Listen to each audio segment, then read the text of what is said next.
여러분은 머리가 좋아질 수 있다는 걸 믿으십니까? 우리는 지능검사라는 개념으로 사람의 지능을 평가해 왔습니다. 그래서 단 한 번의 검사로 점수가 낮게 측정된다면 그걸 평생 믿고 지내고 있죠. 그 상태에서 노력을 하지 않고 삶을 살아간다면 동일한 수준의 지능으로 살아가게 될 것입니다. 그러나 우리의 뇌는 환경에 적응하도록 되어 있는 것을 신경가소성이라는 내용에서 설명하고 있습니다. 이 영상을 보시는 분들은 노력으로 우리의 뇌를 깨울 수 있다는 것을 알게 될 것입니다.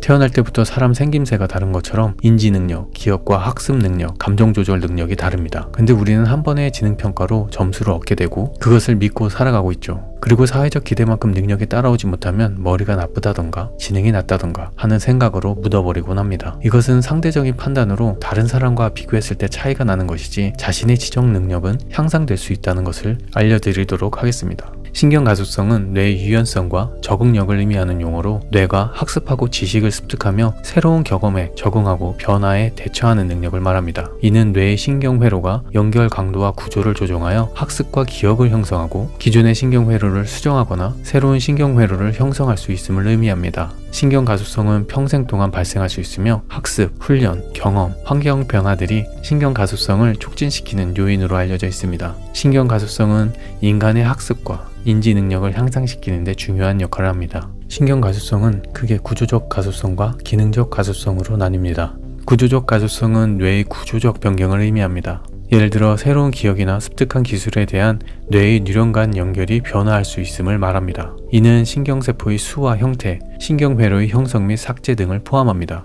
쉽게 이야기해서 사람은 환경에 적응하게 된다는 내용입니다. 우리가 생활하던 패턴에서 환경이 바뀌게 되면 처음에는 어색하고 뭘 해야 할지 판단하기 어렵지만 시간이 지나면서 새로운 환경에 맞춰 반복적인 행동으로 신경세포의 수와 형태, 신경회로의 형성 및 삭제를 하게 됩니다. 그래서 사람은 어떤 환경에서도 시간이 지나면 적응하게 됩니다. 자동차를 처음 배우는 사람은 차 속도 조절을 위해 엑셀, 브레이크를 생각하며 조절하고 주차를 위해 핸들을 조절합니다. 이때 어색하고 판단하기 어렵지만 몇 달만 지나더라도 운전을 지속한다면 신경 쓰지 않아도 자동적으로 몸이 반응하게 될 것입니다. 습관을 바꾸려면 환경을 바꿔야 한다 라는 말을 들어보셨나요?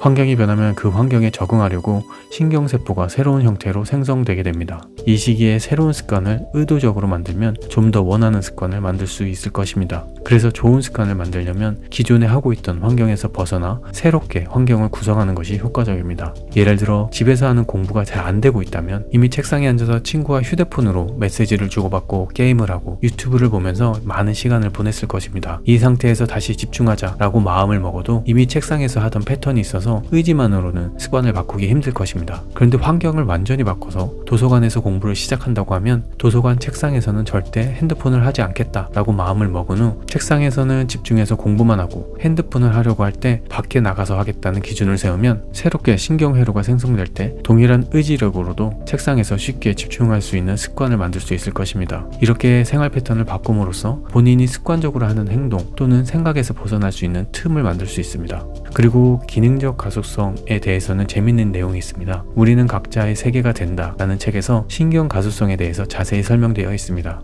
일반적인 사람의 뇌는 피질의 위치마다 연결된 몸의 감각이 나누어져 있습니다. 예를 들어 시각피질은 주로 후두엽, 청각피질과 후각피질은 측두엽에서 발견됩니다. 그러나 눈을 다친 사람은 기존의 정보를 받고 있던 시각피질에서 더 이상 신호가 흐르지 않게 되면 그 시각피질 부위는 사용하지 않게 됩니다. 그렇다면 시각피질로 사용하던 그 공간은 그대로 남아있을까요? 아닙니다. 정보가 오지 않으면 다른 감각들이 이곳을 차지하게 됩니다. 예를 들어 점자로 적힌 책을 손가락으로 더듬을 때 시각피질로 사용하던 후두엽이 활성화됩니다. 이처럼 신경가소성은 뇌가 지속적으로 적응하고 학습하며 새로운 환경에 대응하는 과정에서 중요한 역할을 합니다. 이러한 특성은 뇌의 발달, 학습, 기억, 신경 재건 등 다양한 신경학적 기능에 영향을 미칩니다. 결국 신경가소성을 활용해 뇌를 더 활성화시키려면 뇌를 자극하고 발전시키는 활동을 통해 인지력, 사고 능력을 높일 수 있습니다. 그렇다면 뇌를 더 활성화할 수 있는 방법은 어떤 것이 있을까요? 첫 번째, 새로운 것을 배우기. 새로운 기술을 습득하거나 새로운 주제에 대해서 학습함으로써 뇌의 신경가소성을 촉진할 수 있습니다. 새로운 언어를 배우거나 악기 연주 등 뇌의 다양한 영역을 자극하는 것이 좋습니다. 그러면 뇌를 좀 더 활성화할 수 있습니다. 둘째, 정기적인 운동.